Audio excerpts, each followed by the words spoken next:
ناظرین کرام السلام علیکم ورحمۃ اللہ وبرکاتہ۔ تہذیب ٹی وی پر آپ سبھی کا استقبال ہے۔ میں آپ کا میزبان عارف وطن اور آپ دیکھ رہے ہیں اپنا پسندیدہ پروگرام راز زندگی ڈاکٹر شگفتہ یاسمین کے ساتھ۔ ڈاکٹر صاحبہ پروگرام میں بہت بہت خیر مقدم۔ شکریہ۔ السلام علیکم ورحمۃ اللہ وبرکاتہ۔ وعلیکم السلام ورحمۃ اللہ وبرکاتہ۔ ناظرین مختلف موضوعات پر پروگرام میں بات کرتے ہیں۔ آج کا موضوع ہے ہمارا طلاق رحمت یا زحمت۔ یہ ایک ایسا لفظ ہے جس کے بارے میں اللہ تعالیٰ نے کہا کہ سب سے حلال چیزوں میں سب سے ناپسندیدہ چیز طلاق ہے اللہ تعالیٰ کے نزدیک، لیکن اس طلاق سے متعارف بھی اسلام نے ہی کرایا۔ اس سے پہلے تمام تر جو خواتین تھیں وہ رشتہ جب ازواج بن جاتی تھیں ان پر تمام طرح کے ظلم ہوا کرتے تھے۔ تو موضوع ہمارا رحمت یا زحمت، تو یہ شگفتہ صاحبہ سے جانتے ہیں کہ یہ رحمت ہے یا زحمت ہے؟ جی شگفتہ صاحبہ۔ طلاق کے تو دونوں پہلو ہیں۔ اب آپ یہ دیکھیں کہ جس طرح سکے کے دو رخ ہوتے ہیں، تصویر کے دو پہلو ہوتے ہیں، اسی طرح اس لفظ کے بھی دونوں ہی پہلو ہیں۔ اللہ تعالیٰ نے اجازت بھی دی ہے، لیکن یہ بھی کہا ہے کہ ان ابغض الحلال عند اللہ طلاق، کہ حلال کاموں میں یا حلال چیزوں میں اللہ کے نزدیک جو سب سے زیادہ ناپسندیدہ فعل ہے وہ طلاق ہے۔ اجازت بھی ہے لیکن اللہ تعالیٰ اپنی ناراضگی کا بھی اظہار کر رہا ہے، اپنی بیزاری کا بھی اظہار کر رہا ہے، ناپسندیدگی کا بھی اظہار کر رہا ہے۔ تو کن صورتوں میں بھی اجازت ہے اس کی؟ کہتے ہیں طلاق بہت مشکل کام ہے۔ جب کوئی شخص کسی کو طلاق دیتا ہے، اپنی بیوی کو طلاق دیتا ہے، تو کہتے ہیں کہ اللہ تعالیٰ کا عرش کانپنے لگتا ہے۔ کتنی گہری بات ہے اس میں کہ جب کوئی شخص اپنی بیوی کو طلاق دیتا ہے تو اللہ کا عرش کانپنے لگتا ہے، یا تو اللہ کا عرش خوشی سے جھومتا ہے یا غیظ و غضب سے کانپتا ہے، کیونکہ اس میں کسی کے حق کی پامالی ہوتی ہے، کسی پر ظلم ہوتا ہے، اور مظلوم کی آہ اور اللہ کے عرش کے درمیان کوئی پردہ نہیں ہوتا، کوئی حجاب نہیں ہے، اس لیے شاید اللہ کا عرش کانپنے لگتا ہے۔ اس کے باوجود اس کی اجازت ہے۔ اور اگر آپ اس کا تاریخی پس منظر دیکھیں تو جہاں تک مجھے یاد آتا ہے، ہو سکتا ہے میں غلط ہوں، لوگوں کے محققین کے نزدیک اور بھی مثالیں موجود ہوں، لیکن جو سب سے پہلی طلاق کی بات ملتی ہے یا طلاق کا حکم ملتا ہے یا طلاق کی نصیحت ملتی ہے، بیوی کو چھوڑ دینے کا حکم ملتا ہے، چوکھٹ تبدیل کر دینے کا حکم ملتا ہے، وہ حضرت ابراہیم علیہ السلام۔ جی حضرت ابراہیم علیہ السلام۔ تو اس کی سب سے پہلی جو مثال ملتی ہے وہ حضرت ابراہیم علیہ السلام کی ہے۔ آپ رہتے تھے فلسطین میں، حضرت اسماعیل علیہ السلام رہتے تھے حجاز میں، لیکن آپ وقتاً فوقتاً اپنے بیٹے سے ملنے آیا کرتے تھے۔ تو حضرت اسماعیل علیہ السلام جب بڑے ہوئے تو بنی جرہم میں ہی اپنے قبیلے میں ایک خاتون سے شادی کی۔ آپ شکار کے لیے لے جایا کرتے تھے تشریف، حضرت اسماعیل علیہ السلام شکار کیا کرتے تھے۔ اب شکار بھی کبھی ملتا تھا کبھی نہیں ملتا تھا، تو کبھی مل گیا تو کھا لیا، نہیں تو پھر فاقے بھی ہیں۔ آپ ایسے ہی باہر گئے ہوئے تھے، حضرت اسماعیل علیہ السلام کی عدم موجودگی میں حضرت ابراہیم علیہ السلام آئے۔ آپ کی اہلیہ نہیں جانتی تھیں کہ یہ میرے شوہر کے والد ہیں۔ وہ آئے اور وہاں بیٹھے، حال چال پوچھا کیسے گزر بسر ہوتی ہے، تو انہوں نے کہا بڑے فاقے سے، بڑی مصیبت سے، تنگی سے، ترشی سے زندگی گزر رہی ہے، مل گیا تو کھا لیا، نہیں تو بھوکے رہتے ہیں، فاقے ہوتے ہیں۔ تو تھوڑی دیر کے بعد جب وہ رخصت ہونے لگے تو انہوں نے کہا کہ اپنے شوہر کو میرا سلام دینا اور کہنا کہ اپنی چوکھٹ تبدیل کر دیں۔ جی۔ جب حضرت اسماعیل علیہ السلام آئے تو پوچھا کوئی آئے تھے؟ اب یا تو فراست نبوی سے انہوں نے یہ دریافت کیا یا کوئی خوشبو تھی جس سے کہ ان کو یہ محسوس ہو گیا کہ میرے والد آئے تھے شاید۔ تو پوچھا کوئی آئے تھے؟ انہوں نے بتایا ہاں اس حلیے کے کوئی آدمی آئے تھے، اور وہ جاتے جاتے کہہ گئے ہیں کہ اپنی چوکھٹ تبدیل کرنا، اپنے شوہر کو میرا سلام کہنا اور کہنا چوکھٹ تبدیل کرنا۔ تو انہوں نے کہا وہ میرے والد تھے اور کہہ گئے ہیں کہ میں تجھے طلاق دے دوں اور تجھے یہاں سے رخصت کر دوں۔ ساری بات پوچھی اور اس کے بعد ہی کہا کہ تجھے رخصت کر دوں۔ پھر دوسری شادی کی۔ اب پھر آپ شکار پہ گئے ہوئے تھے، اتفاق سے عدم موجودگی میں حضرت ابراہیم علیہ السلام آئے تو انہوں نے پوچھا اس کی بیوی سے، حضرت اسماعیل علیہ السلام کی اہلیہ سے، کیسے گزر بسر ہوتی ہے؟ انہوں نے کہا اللہ کا شکر ہے، گوشت کھاتے ہیں، گزارا ہوتا ہے اچھے سے ہمارا۔ اور کیا پیتے ہو؟ تو کہا کہ ہم زمزم ہے، پانی پیتے ہیں۔ کہا اللہ تعالیٰ تمہارے گوشت میں اور آب زمزم میں برکت دے۔ آپ یہ دیکھیں ان دونوں چیزوں میں اہل عرب میں اسی کی فراوانی ہے۔ جی۔ کہتے ہیں کہ حضرت ابراہیم علیہ السلام کی دعا ہے۔ پھر انہوں نے کہا کہ ٹھیک ہے میں جا رہا ہوں، کھلایا پلایا انہوں نے، اچھی طرح ضیافت کی، اور پھر کہا کہ اپنے شوہر کو میرا سلام دینا اور کہنا اپنی چوکھٹ کو برقرار رکھیں۔ تو جب وہ آئے تو انہوں نے پھر وہی سوال پوچھا میری عدم موجودگی میں کوئی آیا تھا؟ کہا کہ ہاں اسی سلیے کے ایک نورانی چہرے والے بزرگ آئے تھے۔ پوچھا کیا کیا تم نے، کیا معاملہ رہا؟ بولا میں نے ان کی ضیافت کی، جو کچھ گھر میں تھا سب کھلایا پلایا، بہت عزت و تکریم کی۔ وہ جاتے جاتے یہ پیغام دے کے گئے کہ چوکھٹ برقرار رکھے۔ تو انہوں نے کہا کہ وہ تمہارے رویے سے بہت خوش ہوئے اور تمہاری شکر گزاری سے بہت خوش ہوئے، اسی لیے کہا کہ چوکھٹ برقرار رکھیں. تو دیکھیں کہ یہاں طلاق کا حکم بھی ملا اور رشتے کو بچانے کا بھی حکم ایک نبی کی ذات سے مل رہا ہے. تو کچھ معاملات ایسے ہوتے ہیں جہاں یہ طلاق جو ہے وہ زحمت نہیں ہوتی بلکہ وہ رحمت بن جاتی ہے, اور کوئی نباہ کی صورت نہیں ہو تو پھر یہ جائز بھی ہے. حضرت زید بن حارثہ رسول پاک صلی اللہ علیہ وسلم کے منہ بولے بیٹے تھے. جی کہنے کو تو ان پر غلامی کا ٹھپا لگا ہوا تھا, منہ بولے بیٹے تھے لیکن تھے تو غلام, اچھا آزاد کردہ غلام تھے. اب ان کی شادی ہوتی ہے رسول پاک صلی اللہ علیہ وسلم کے خاندان کی ایک بہت ہی معزز گھرانے کی خاتون سے, حضرت زینب بن جہش, حضرت عبداللہ بن جہش کی بہن. اچھا رسول پاک صلی اللہ علیہ وسلم سے قرابت بھی ہے. اب کہتے ہیں لوگ کہ آپ کچھ دور کی ہی لیکن پھوپھی زاد بہن تھیں آپ, کچھ لوگ ایسا کہتے ہیں, تاریخ کی کتابوں میں ملتا ہے. اب رسول پاک صلی اللہ علیہ وسلم نے ان کا رشتہ تو کر دیا لیکن اندر ہی اندر دل میں یہ ڈر تھا کہ حسب نسب جاہ مرتبہ اور شکل و صورت ہر اعتبار سے حضرت زینب جو تھی ان کا پائیدان یا ان کا درجہ بلند تھا, اونچا تھا, اور یہ رسول پاک صلی اللہ علیہ وسلم کے منہ بولے بیٹے تھے مگر اس کے باوجود رتبے میں کم تھے. کچھ عرصہ وہ ان کو دل سے شوہر کا درجہ نہیں دے سکیں.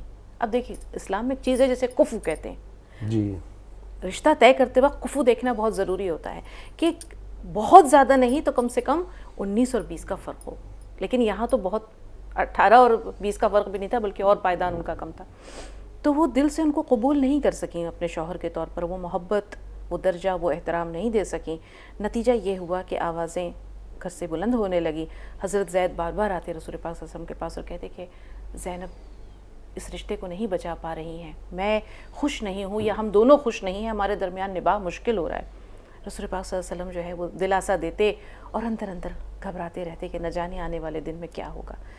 لیکن بات ہوتی ہے یہ اور نباہ مشکل ہوتا ہے, یہاں تک کہ طلاق کی نوبت آ جاتی ہے. اب اسلام میں منہ بولے بیٹے کی بیوی سے شادی حرام تھی, منہ بولے بیٹے کی بیوی سے شادی نہیں ہو سکتی تھی, لیکن اللہ تعالیٰ کو اس قبیح رسم کو بھی توڑنا تھا. دوسرے حضرت زینب کی دلداری بھی مقصود تھی. آسمانوں سے حکم آیا, قرآن پاک میں آیت اتر آئی. تو حضرت زینب عمر بھر اس بات پر فخر کیا کرتی تھیں تمام امہات المومنین میں, ازواج مطہرات میں, کہ تم سب کے رشتے تو زمین پر طے ہوئے ہیں, میرا رشتہ تو آسمانوں پر طے ہوا ہے.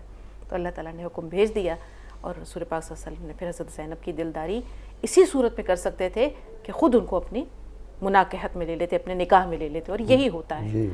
تو یہاں وہ ناگزیر تھا. دونوں پہلو میں آپ نے حضرت اسماعیل علیہ السلام کا بھی ذکر کیا اور حضرت زینب تعالیٰ عنہ کا بھی ذکر کیا. دونوں پہلو میں ایسے وہ میں سوچے گا کہ میں نگیٹو یا لے رہا ہوں, دونوں پہلوؤں کے اندر ایک طرف تو وہ نبھا نہیں کر پائیں کیونکہ وہاں کفر کا مسئلہ آ گیا. ادھر وہ اپنے شوہر کی برائی انہوں نے کی. یہ شوہر کی برائی کرنا یہ ہمارا آج کا بہت زیادہ مشغلہ ہے تمام. یہ بھی وجہ بنتی طلاق کی آج کے دور میں. دیکھیے, یا وہ شوہر کو وہ عزت نہ دینا, شوہر کو عزت نہ دینا. شوہر مجازیہ خدا ہے. رسول پاک صلی اللہ علیہ وسلم نے فرمایا ہے کہ اگر اللہ کے بعد کسی کو سجدہ جائز ہوتا تو میں بیوی سے کہتا کہ وہ اپنے شوہر کو سجدہ کرے. تو شوہر کی عیب جوئی کرنا, شوہر اگر غریب ہے تو اسے تانے دینا, بد زبانی کرنا, اس کی ضروریات کا خیال نہ کرنا, گھر کی دیکھ بھال نہ کرنا, شوہر کی بہت ساری ایسی شوہر کی خاطر زیب و زینت اختیار نہ کرنا, کچھ چیزیں ایسی ہوتی ہیں. یا شوہر کے مزاج میں اگر برہمی ہے, کبھی کبھی یہ بھی ہوتا ہے. آپ یہ دیکھیے کہ سکے کا ایک دوسرا پہلو یہ ہے, ابھی میں ایک ہی طرف بات کر رہا ہوں, مرد کی طرف دوسری بات میں کہ شوہر کی طرف سے بھی غلطیاں ہوتی ہیں. اپنی بیوی کے ہوتے ہوئے غیر مرد عورتوں کی طرف اس کا رجحان ہونا, ان میں دلچسپی لینا. بیوی بھی تو عزت کی متقاضی ہے. تمام تر عزت صرف شوہر کے لیے نہیں ہے. بیوی محبت سے پہلے شوہر سے عزت چاہتی ہے, اور اگر عزت نہیں ملتی تو پھر محبت بھی اس کے لیے دو کوڑی کی ہوتی ہے. ایسی محبت کسی کام کی نہیں ہے. جو پہلی چیز یہ ہے کہ شوہر اپنی بیوی کو عزت دے. کہتے ہیں کہ اپنی بیوی کو شہزادیوں جیسی عزت دو تاکہ دیکھنے والے کو یہ لگے کہ تمہاری تربیت کسی ملکہ نے کی ہے, تاکہ تمہاری تربیت کسی ملکہ نے کی ہے. تو وہ مائیں جو اپنے اولاد کو, اپنے بیٹوں کو خاص طور پر یہ نہیں سکھاتی کہ جو آئی ہے تمہارے لیے وہ اپنا گھر بار اور سب کچھ چھوڑ کر آئی ہے. ماں دنیا میں آتی ہے, لے کر آتی ہے, اور بیوی شوہر کے لیے سب کچھ چھوڑ کر آتی ہے. یہ دونوں عورت کے مرد کی زندگی میں یہ دو رشتے بہت اہم ہیں. پہلا رشتہ ہمیشہ ماں کا ہے اور دوسرا رشتہ جو ہے وہ ہمیشہ اس کا ہوتا ہے جو کہ اس مرد کے خاطر زمانے کے سرد و گرم سہتی ہے, فاقے بھی کاٹتی ہے. اگر اس کو تنگی ترشی کا سامنا ہوتا ہے تو وہ اف نہیں کرتی ہے, اس کے اپنے شوہر کی بدمزاجی اور بدتمیزی بھی سہتی ہے, لیکن وہ اپنے شوہر کی بے اعتنائی نہیں سہ سکتی, یا جسے کہتے ہیں کہ اپنے شوہر کی بے وفائی نہیں سہ سکتی. حضرت جنید بغدادی کہتے ہیں, اتفاق سے یہ واقعہ یاد آ گیا کہ میں نے اللہ سے محبت اور اس میں اخلاص ایک دھوبن سے سیکھا.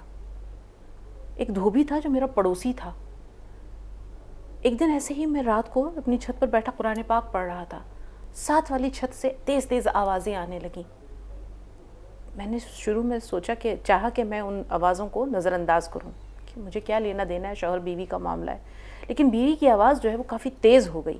وہ شوہر سے کہہ رہی تھی کہ میں نے تیرے ساتھ اپنی زندگی کے بہترین ماہ و سال گزارے, تیری ضروریات کا خیال رکھا, تیرے بچوں کو پالا, تیرے روٹی کپڑے کا خیال رکھا, زمانے کے سرد و گرم سہے, فاقے بھی کیے, اور میں کر سکتی ہوں, کیے بھی تھے اور آئندہ بھی کر سکتی ہوں, لیکن اگر تو میرے اوپر سوتن لایا تو پھر میرا اور تیرا نباہ نہیں ہو سکتا.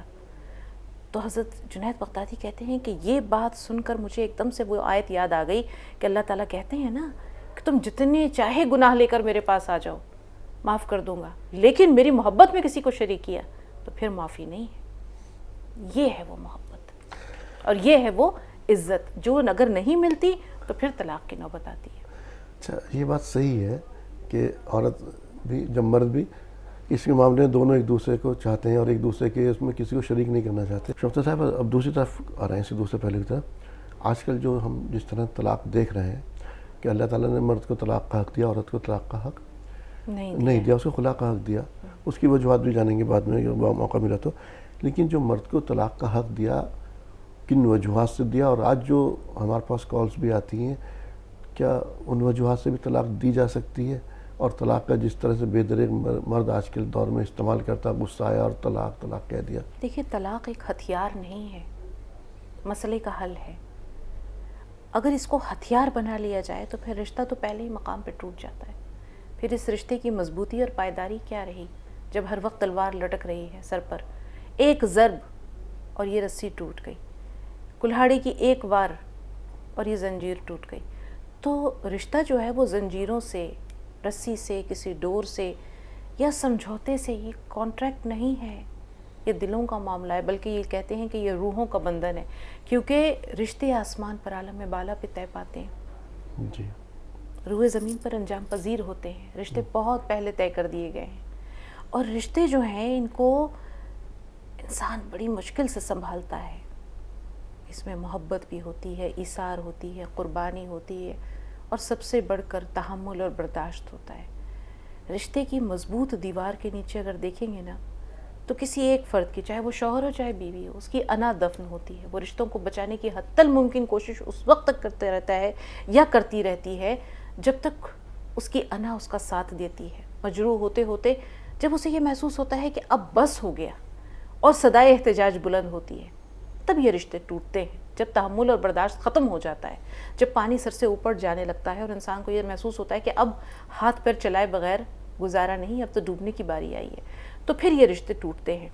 تو اگر یہ جیسے کال آئی تھی میرے پاس پروگرام میں, اور میں تب سے آج تک بہت زیادہ پریشان ہوں, دکھی ہوں, کیونکہ اس مرد نے اپنی بیوی کو آئندہ آنے والے 1-2 مہینے کی ڈیڈ لائن دے دی ہے کہ اگر تم اس کے اندر اس کے جو اعضائے تولید ہیں ان میں کوئی ٹیوبز ایسی بند ہیں جس کی وجہ سے وہ ماں نہیں بن پا رہی ہے, تو اگر تم ماں نہیں بن پائی, تم نے اپنا علاج نہیں کرایا, اور اگر تم ماں بننے کے لائق نہیں ہوئی, تو پھر میں تمہیں طلاق دے دوں گا.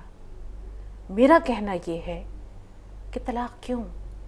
کیا وہ اپنی مرضی سے اس خرابی کو اس نے پسند کیا ہے؟ یہ اس کی اپنی کسی غفلت کا نتیجہ ہے, اس کی اپنی کسی گناہ کی سزا ہے؟ یہ تو خدا کی طرف سے ہے.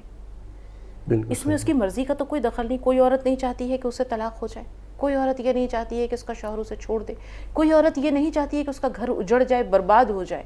لیکن کچھ چیزیں جو ہیں وہ انسان کے اختیار سے باہر ہوتی ہیں، اور اس معاملے میں مسئلہ جو ہے اس عورت کے اختیار میں نہیں ہے، یہ تو خالصتاً خدا کی قضا اور قدر کا معاملہ ہے، اس میں نہ جبر ہے نہ اختیار ہے، یہ تو اللہ تعالیٰ کی مرضی اور منشا پر موقوف ہے۔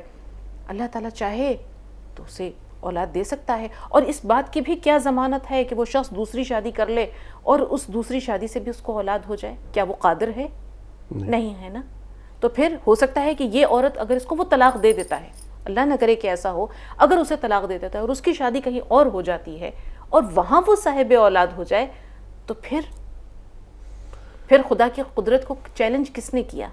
آپ یہ دیکھیے ہمارے سماج میں طلاق کو دینا بہت آسان ہے، مطلقہ اور بیوہ سے شادی کرنا بہت مشکل ہے۔ ہم نے مشکل بنایا نا۔ یہاں پر جو بھی آپ نے بات کہی، اگر کسی آدمی کی اولاد کوئی مفلوج پیدا ہو جائے، کیا کرتا اسے؟ پھینک دیتا اس کو، گلا دبا دیتا اسے۔ آپ یہ دیکھیے اہل عرب میں ایسا ہوتا ہے، اسلام نے 4 شادیوں کا بھی آپشن رکھا ہے۔ آپ یہ دیکھیے وہاں بھی جو یہ 4 شادیوں کا آپشن ہے، دوسری شادی کا جو آپشن ہے وہ اس لیے ہے کہ اگر پہلی بیوی میں کوئی خرابی یا خامی ہے، اب یہاں اولاد نہیں پیدا ہو رہی ہے، ٹھیک ہے، وہ انتظار نہیں کر سکتا ہے، دوسری شادی کر سکتا ہے، لیکن اس بنیاد پر نہیں کہ پہلی بیوی کو چھوڑ دے۔ دوسری شادی کر سکتا ہے، اس کے معاملے میں پہلی بیوی کو چھوڑنا کوئی رائٹ نہیں بنتا، کوئی حق نہیں ہے اسے، جی، اسے کوئی حق نہیں ہے کہ وہ پہلی بیوی کو طلاق دے کر ایک ناکارہ عضو کی طرح کاٹ کر پھینک دے۔ آپ کے اپنے جسم میں، خدا نخواستہ کسی انسان کے اپنے جسم میں کوئی عضو ناکارہ ہو جاتا ہے، کوئی عضو معطل ہو جاتا ہے، تو اسے کاٹ کر پھینک دیتے ہیں یا اپنی گردن کاٹ دیتے ہیں؟ آپریشن کر کے اس حصے کو نکالا جاتا ہے نا، اس شخص کی گردن تو نہیں کاٹی جاتی۔ یقینی طور پر۔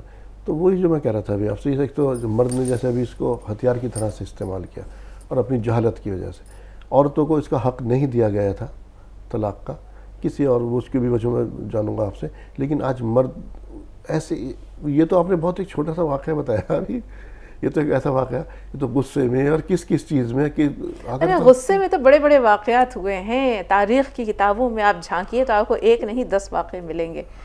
ایک شخص نے یہ ہارون رشید کا واقعہ ہے، کوئی عام شخص کا واقعہ نہیں ہے۔ ہارون رشید ملکہ زبیدہ کے ساتھ بیٹھا ہوا تھا، اور ایسے ہی دونوں آپس میں ظاہر سی باتیں، چہیتی ملکہ تھی، باتیں ہو رہی تھی، کہتے ہیں کہ یہ ہارون رشید کا واقعہ ہے۔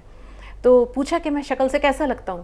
اب ملکہ زبیدہ بھی بہت ہی محبوب بیوی تھی اس کی، چچا زاد بہن بھی تھی، تو کہہ دیا شکل سے تو بالکل جہنمی لگتے ہو۔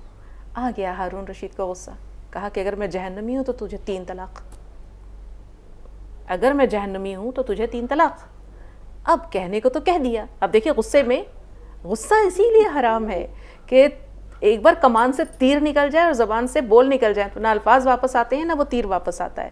کہنے کو تو کہہ دیا، اب محبوب بیوی ہے، اس کے بچے کی ماں ہے، ولی عہد امین جو ہے اس کا بیٹا ہے، تو اب کرے تو کیا کرے؟ علماء کو بلایا، تمام لوگوں کو، بھئی ایسا ایسا معاملہ ہے، میں نے یہ کہہ دیا۔ اب تمام علماء جو تھے وہ اس بات پر متفق تھے کہ بادشاہ سلامت، طلاق ہو گئی۔ وہاں ایک نوجوان عالم دین بھی بیٹھے ہوئے تھے، کہتے ہیں لوگ کہ بہت امام شافعی رحمۃ اللہ علیہ تھے، کہتے ہیں ایسا، لیکن ایک نوجوان عالم دین وہاں بیٹھے ہوئے تھے، انہوں نے کہا بادشاہ سلامت، طلاق نہیں ہوئی۔ اب بڑا خوش ہوا، طلاق نہیں ہوئی؟ نہیں ہوئی، لیکن آپ سے میں ایک سوال پوچھوں گا، اس کے بعد بتاؤں گا کہ طلاق ہوئی کہ نہیں ہوئی۔ میرا دل یہ کہتا ہے کہ شاید کچھ گنجائش باقی ہے۔ تخلیے میں لے کے گیا بادشاہ کو اور کہا کہ ایک بات بتائیے، کبھی ایسا ہوا کہ آپ تنہائی میں کسی گناہ پر قادر تھے اور صرف اللہ کے خوف سے آپ نے وہ گناہ نہیں کیا؟ کبھی ایسا ہوا؟ تو ہارون رشید ایک پل کو سوچ میں پڑا، پھر کہا ہاں ہوا یہ کہ میں باہر سے آیا اپنے کمرے میں، اپنی خوابگاہ کی طرف جا رہا تھا، ایک کنیز تھی جو کہ میرے کمرے کو ٹھیک کر رہی تھی، اس کی جھاڑ پوچھ صفائی میں مصروف تھی، اور وہ بہت خوبصورت تھی، میرا دل آ گیا، میں نے دروازے کی کنڈی چڑھائی اور میں اس کی طرف بڑھا، وہ میرے ارادے کو بھانپ گئی اور روتے ہوئے کہنے لگی کہ بادشاہ اللہ سے ڈرو، اس کے ظلم سے بچو، وہ تم سے زیادہ جو ہے وہ طاقتور ہے۔ اس کی یہ بات کا کہنا تھا کہ میں اپنے ارادے سے باز آ گیا اور میں نے دروازہ کھول کر اسے جانے دیا۔ تو ان عالم دین نے یہ کہا کہ بس پھر آپ جہنمی نہیں ہو سکتے، کیونکہ سورہ نازعات کی آیات کا انہوں نے تلاوت کی اور کہا کہ وہ شخص جو اللہ کے خوف سے ڈر گیا اور کسی گناہ سے باز رہا تو اس کے لیے جنت ہے، جنت المأویٰ یہ لفظ ملتا ہے سورہ نازعات میں۔ کہ جو شخص اللہ کے سامنے کھڑا ہونے سے ڈر گیا اور خود کو گناہ سے روکا تو اس کے لیے جنت ہے.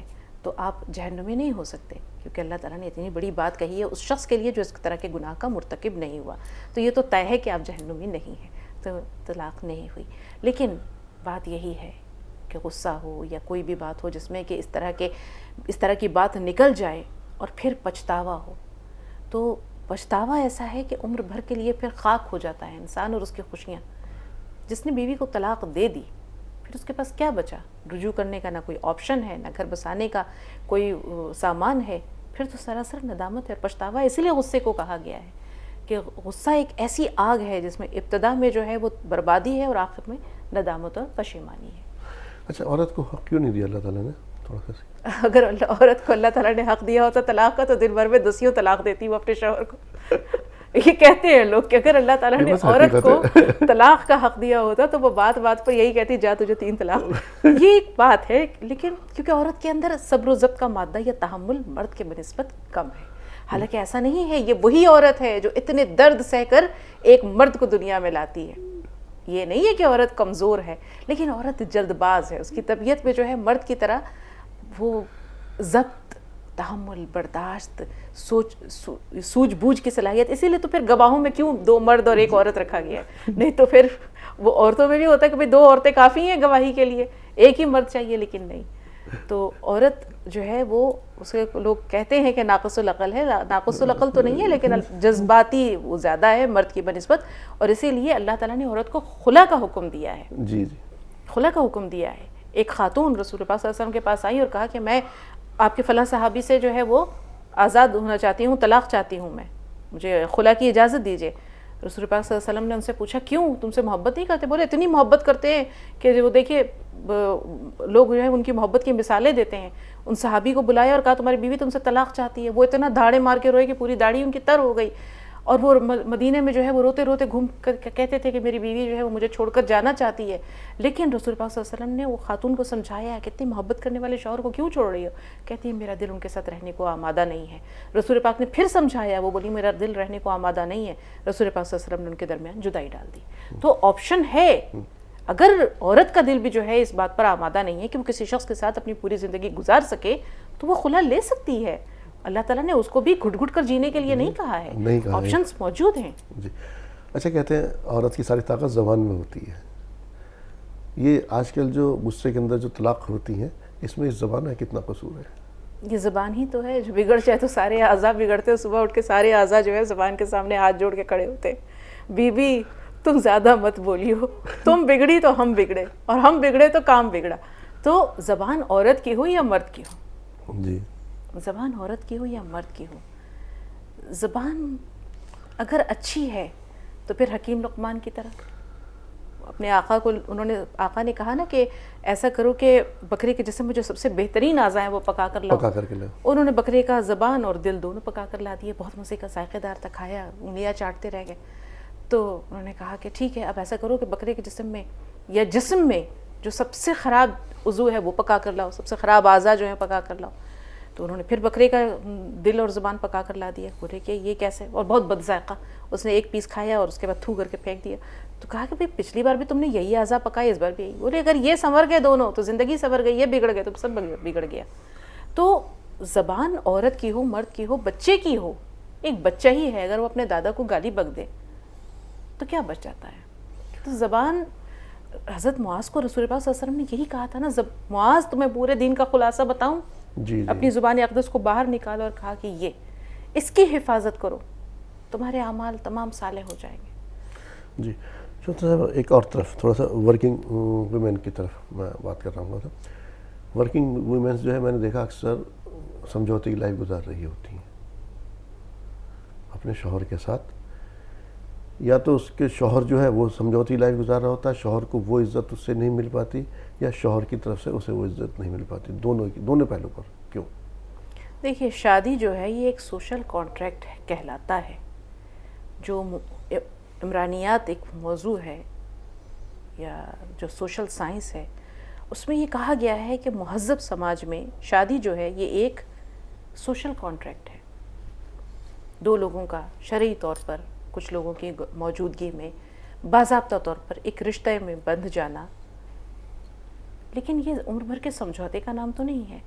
اللہ تعالیٰ نے عورت کو اگر سچ پوچھیے تو اس کو معاشی طور پر متکلف نہیں بنایا ہے، اس پر کہیں بھی یہ ذمہ داری نہیں ہے کہ وہ نوکری کرے، اپنے شوہر کو پالے، اپنے بچوں کو پالے۔ شوہر کو پالے اس لیے کہہ رہی ہوں کہ اکثر جو شوہر ہوتے ہیں وہ یہ دیکھتے ہیں کہ بیوی اگر اچھی خاصی اس کی انکم ہے تو وہ کہیں نہ کہیں ڈھیلے پڑ جاتے ہیں روزگار کے معاملے میں کہ چلو ٹھیک ہے آج یہ کام مل گیا تو کر لیا، نہیں ہے تو آپ یہ دیکھیے کہ جو ہمارا جو بہت ہی حاشیے پر رہنے والا طبقہ ہے، جو حاشیے پر رہنے والا طبقہ ہے، جس میں رکشہ پولر ہیں، جس میں کہ چھوٹے چھوٹے کام کرنے والے لوگ ہیں، مستری ہیں، مزدور ہیں، پلمبر ہیں، یا اس طرح کے لوگ جو روزانہ کی بنیاد پر ڈیلی ویجرز ہیں، یہ لوگ ان کے اندر بڑھتی ہوئی نکمے پن اور نااہلی کی وجہ یہ ہے کہ ان کی بیویاں جو مختلف چھوٹے موٹے کام کر کے، دستکاری کر کے، گھروں میں کام کر کے 2 پیسے لاتی ہیں، تو یہ سارا وقت جو ہے وہ اپنے چرس، بیڑی، تاش اور یہ سب ان تمام چیزوں میں گنوا دیتے ہیں کہ گھر جائیں گے شام ڈھلے تو 2 روٹی مل ہی جائے گی، بچوں کی ضرورتیں تو بیوی پوری کر ہی رہی ہے۔ تو بیوی کو اس ڈگر پر ڈالنے والا کون ہے؟ مرد ہے، مرد ہے نا۔ تو اللہ تعالیٰ نے مرد کو قوام اس لیے بنایا تھا، اور عورت کی عزت بھی اسی میں ہے کہ شوہر کما کر لائے تو وہ اپنے گھر کو دیکھے، وہ اپنے شوہر کی ملکہ، اس کی رانی بن کے گھر میں رہے، اس کے بچوں کی اتالیق ہو، اس کے بچوں کی تعلیم تربیت اگلی نسل کو سنوارنے والی ہو، اپنے شوہر کی محبوب ہو۔ وہ عورت جو دن بھر کی تھکی ہاری گھر کی ذمہ داریوں سے فارغ ہو کر بھاگتی ہوئی آفس اور دفتر کی طرف جاتی ہے اور تھکی ہوئی واپس آتی ہے اور پھر گھر کے کاموں اور بچوں کی ذمہ داریوں اور شوہر کے کاموں میں جٹ جاتی ہے، وہ شوہر کی محبوب منظور نظر کیسے ہو سکتی ہے؟ وہ تو مشین ہے، وہ ایک عورت نہیں ہے، وہ ذی حس اور ذی روح نہیں ہے، وہ تو ایک روبوٹ ہو جاتی ہے، اور روبوٹ کے جسم میں دل اور احساس نہیں ہوتے۔ تو ناظرین، اللہ تعالیٰ نے آپ کو جتنا دیا اسی کے اندر اپنا گزر بسر کیجیے۔ یہ سوچئے کہ وہ عورت کیسے آپ کے لیے ہر درجے، جو آپ باہر سے آپ کے لیے 8-9 گھنٹے کی شفٹ کر کے آ رہی ہے، وہ پھر آپ کی خدمت بھی کر سکے، اس سے کیسے آپ امید کر سکتے؟ یہ بھی جو ہے باعث بنتا ہے طلاق کا۔ اور طلاق ایک ایسا لفظ ہے کہ اس کے بارے میں کہا گیا ہے شیطان جو ہے اس کے بارے میں سب سے زیادہ خوش ہوتا ہے۔ شیطان سمندر پر اپنا دربار لگاتا ہے رات میں، اور سب سے معلوم کرتا ہے ان کی جو کارگزاریاں ہوتی ہیں دن بھر کی، وہ معلوم کرتا ہے کس نے کیا کیا۔ جب کوئی یہ کہتا ہے کہ میں نے ہسبینڈ وائف کے بیچ یا شوہر بیوی کے بیچ فلاں کے بیچ میں نے طلاق کرا دی، دونوں میں علیحدگی کرا دی، تو سب سے زیادہ خوش ہوتا تھا۔ وہ آپ دیکھیے اللہ تعالیٰ نے حلال راستہ دیا ہے ضرور، لیکن جب رہنا ناگزیر ہو جائے تو یہ سوچیے آپ شیطان کو خوش کر رہے ہیں یا اللہ تعالیٰ خوش کر رہے ہیں۔ شوکتہ صاحبہ، پروگرام میں شمولیت کے لیے آپ کا تہہ دل سے شکریہ۔ تو ناظرین، راضی زندگی میں آج اتنا ہی، اسی کے ساتھ اپنے میزبان کو دیجیے اجازت۔ آپ دیکھتے رہیے تہذیب ٹی وی۔ السلام علیکم ورحمۃ اللہ وبرکاتہ۔